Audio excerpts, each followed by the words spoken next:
আজকে তৈরি করব মোচা। মর্নিং, গুড মর্নিং সকলকে। মোচাটাকে সুন্দর করে গতকাল রাত্রে বেছে রেখে দিয়েছিলাম। এবারে কেটে ভাপ দেব, তারপরে তৈরি করব। ঠিক আছে, চলো তোমরা কেমন আছো বলো। সকালবেলা এখন 8:30 বাজে, মর্নিং করলাম, তৈরি করব, তোমাদের সঙ্গে শেয়ার করব। এর সঙ্গে বেশি কিছু লাগবে না, একটু আলু লাগবে, আর আজকে আলু দিয়েই করব। আলু, একটু মৌরি দেবো, একটু আদা দেবো, লঙ্কা, এই ফোড়ন দেবো, গরম মশলা দেবো, ঘি দেবো, ব্যাস হয়ে যাবে। চলো এটাকে সেদ্ধ করি, সেদ্ধ করে তারপরে যখন করব তোমাদের সঙ্গে শেয়ার করবো। আর কি দিচ্ছি সেটা তো তোমাদের সঙ্গে বলবো। এখানে মোচাটাকে সেদ্ধ করে নিয়েছি, আর একটা আলু নিয়েছি, হাফ টমেটো নিয়েছি, একটু ছোলা নিয়েছি। এইটুকু জিনিস দিয়েই করব। আর এখানে মশলার মধ্যে আছে আদা, জিরে, মৌরি, আর তেজপাতা ফোড়ন দেবো, লঙ্কা ফোড়ন দেবো। এইভাবে করে নিয়ে আসবো। আগে মশলাটাকে পিষে নিই, তারপর তৈরি করছি। এখানে কড়াই চাপিয়েছি, কড়াইটা সুন্দরভাবে গরম হয়ে যাওয়ার পরে তেল দিয়েছি, পরিমাণ মতন তেল দিয়েছি। ফোড়নে দিলাম জিরে, গোটা জিরে, তেজপাতা। ওইগুলো সুন্দরভাবে হয়ে যাওয়ার পরে এবারে আলু, টমেটো আর ছোলা। একটা আলু দিয়েছি, ছোট, অল্প জিনিস, ওই জন্য অল্প জিনিস আলু দিয়েছি। একটা আলুকে এইভাবে টুকরো টুকরো করে দিয়েছি। এবারে ওই তেলের মধ্যে গ্যাস সিমে রেখে ধীরে সুস্থে ভাজতে থাকবো। তাহলে ছোলাগুলোও সেদ্ধ হবে, আলুও সেদ্ধ হয়ে যাবে, ভাজা হয়ে যাবে, টমেটো সুন্দর সেদ্ধ হয়ে যাবে। একটু হলুদ দিলাম, রঙটা এসে যাবে, হলুদ, তারপরে নুন দিলাম নরম হবে বলে। হলুদ নুন দিয়ে সুন্দরভাবে মাখিয়ে নেব, তাহলে জিনিসটা রঙও আসবে আর দেখতেও ভালো লাগবে, সেদ্ধও হয়ে যাবে। সমস্ত কিছু যেহেতু নুন আছে, নরম হয়ে যাবে সমস্ত কিছু। এইভাবে সুন্দরভাবে রই বসে ধীরে সুস্থে ভেজে নেব। এরপরে দিলাম জিরে, মৌরি, আদা, যে ভেজে রেখেছিলাম, বেটে রেখেছিলাম, ওইটা দিয়ে দিলাম। ভাজিনি, কাঁচাই ভিজিয়ে বেটেছিলাম, ওইটা দিয়ে দিলাম। ওইটা দিয়ে ওই আলু টমেটোর মধ্যে মিশিয়ে নিচ্ছি সুন্দর করে। তাহলে কি হবে, যে আদার গন্ধটাও চলে যাবে, আর এইগুলো সুন্দর সবজির সঙ্গে মিশে যাবে আর কি। ওইভাবে এখনও পর্যন্ত কিন্তু আমি জল দিইনি। এইভাবে সুন্দরভাবে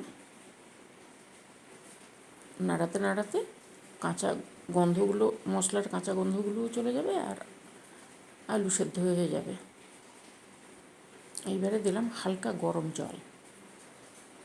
জল দিয়েছি, কিন্তু হালকা। ঠান্ডা জল দিলে ভালো লাগে না মানে তরকারিটা ভালো টেস্ট আসে না, ওই জন্য আমি হালকা গরম জল দিয়েছি। এবারে সুন্দরভাবে হতে থাকবে ধীরে ধীরে ধীরে ধীরে। গ্যাস কিন্তু বাড়াইনি। তারপরে কাশ্মীরি লঙ্কার গুঁড়ো দিলাম, একটু হলুদ আছে, কাশ্মীরি লঙ্কার গুঁড়ো আর এই মশলা, সব কিছু সুন্দরভাবে হয়ে যাবে। আলুগুলোও সেদ্ধ হয়ে যাবে, রঙও চলে আসবে। দেখো কি সুন্দর রঙ এসছে। গ্যাসটা সবসময় সিমে রাখবে। আর ওপর থেকে দিলাম একটু ধনে গুঁড়োটা দিলে, ধনে, মৌরি, জিরে এই সমস্ত দিয়ে, নিরামিষ তরকারি তো আদা এই সমস্ত দিয়ে দারুণ সুন্দর টেস্ট হয়। আর যখন চিংড়ি মাছ দিয়ে করি তখন তো আলাদা, তার একটা আলাদা টেস্ট। এটা যেহেতু ছোলা বড়ি দিয়ে করব। এইবারে দিয়ে দিলাম মোচাটা, যে সেদ্ধ করে রেখেছিলাম, প্রেসারে 3টে সিটি দিয়েছি, তাতেই হয়ে গেছে। নরম মোচা তো হয়ে গেছে। এবারে সব কিছুর সঙ্গে মিশিয়ে নিচ্ছি। মিশিয়ে নিলে এইভাবে খুন্তি দিয়ে সুন্দর করে এদিক ওদিক করে মিশিয়ে দিয়ে, তারপরে যখন একদম কষানো হয়ে যাবে, তারপরে একবার ঢাকা দেব, জল দেব, এই সমস্ত ধীরে ধীরে করতে হবে। সুন্দরভাবে মাখিয়ে নিচ্ছে। দেখো কালার কত সুন্দর এসছে। কাশ্মীরি লঙ্কার গুঁড়ো আছে তো, কাশ্মীরি লঙ্কার গুঁড়ো, হলুদ সুন্দর কালার আসে। সুন্দরভাবে জিনিসটা তৈরি হয়ে যায়। এবার একটু ঢাকা দিলাম, ঢাকা দিয়ে আবার একটু খুললাম, ঢাকা দিয়ে কিছুক্ষণ রেখেছিলাম, তাহলে কি ভাপে হবে জিনিসটা। গরম জল আছে আর এই ঢাকা দিয়ে ওইভাবে ভাপে করলে নিরামিষ হলে কী হয়েছে, তরকারির টেস্ট খুব সুন্দর আসে। মোচার ঘন্ট তো আমরা নানান রকমভাবে খাই, তবে এইভাবে বড়ি আর ছোলা দিয়ে করে নিরামিষের দিনে বেশ ভালো লাগে। ডাল থাকবে আর মোচার ঘন্ট, আর সাইডে যদি কিছু রাখা যায় তাহলে তো খুবই ভালো। দেখো তরকারিটা ফুটছে, এইবারে দিয়ে দিলাম উপর থেকে গোলমরিচের গুঁড়ো। আমি যেহেতু লঙ্কা একটা পিষে দিয়েছি, কিন্তু তাও উপর থেকে একটু গোলমরিচের গুঁড়ো আমি দিই, ভালো লাগে, টেস্টটা ভালো আসে। ওই গোলমরিচের গুঁড়ো দিয়ে আবার একটু নাড়াবো, এদিক ওদিক করে মিশে যাবে তরকারিটা, তরকারির মধ্যে গোলমরিচের গুঁড়োটা মিশে যাবে। বেশি সময় লাগে না, খুব চট করে হয়। মোচা ছাড়াতে সময় লাগে, কিন্তু তরকারি হতে বেশি সময় লাগে না। আবারও এইবারে গরম জলটা দিয়ে দিলাম, যেটুকু গরম জল ছিল সেটুকু দিয়ে দিলাম। অল্প সেদ্ধও হয়ে আছে সব কিছু জিনিস মশলার সঙ্গে কষাতে কষাতে, ওই জন্য অল্প দিলাম। অল্প দিয়ে এবারে ফুটছে, যখন এইভাবে ফুট আসবে তখন আবার একবার ঢাকা দেব। অনেকক্ষণ পরে এলাম আমি, সেদ্ধ হয়ে গেছে জিনিসটা, হয়েও গেছে।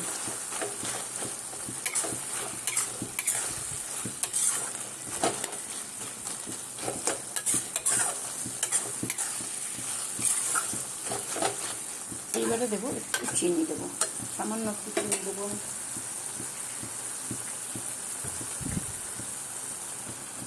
নিরামিষ তরকারি তো এই জন্য একটু চিনি দিই।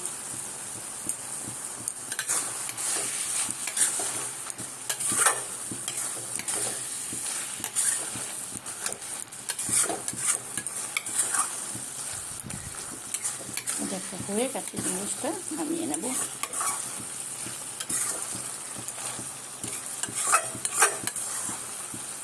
নামিয়ে নিই, ঠিক আছে। এখানে কড়াটা চাপিয়েছি, কড়া চাপিয়ে তেল দিয়েছি, অল্প তেল দিয়েছি। যেহেতু নিরামিষ তরকারি একটু বড়িতে দেবো, ওই জন্য বড়িটাকে সুন্দর করে ভেজে নিচ্ছি। হালকা আঁচে অল্প তেলে সুন্দর বড়ি ভাজা হয়ে যাবে। এই বড়িগুলো দিলে, নিরামিষে দিলে ভালো লাগে। এই বড়িগুলো দিলে তরকারিটা ভালো লাগে খেতে। যেহেতু মাছ পড়ে না, আমি বৃহস্পতিবার করেছি, ওই জন্য এই বড়িগুলোই দিই। দেখো তরকারিটা করে নিয়ে এসেছি, উপর থেকে দেবো একটু জিরে ভাজা। নিরামিষ তো একটু এগুলো না দিলে ভালো লাগবে না খেতে। হাফ চামচ জিরে ভাজা দিলাম, আর একটু গরম মশলা দেবো। গরম মশলা তো আমি ভেতরে দিয়েছি, তরকারির ভেতরে একটু গরম মশলা দেবো, আর দেবো একটু আরেকটু ঘি দেবো। এই যে এইটুকু।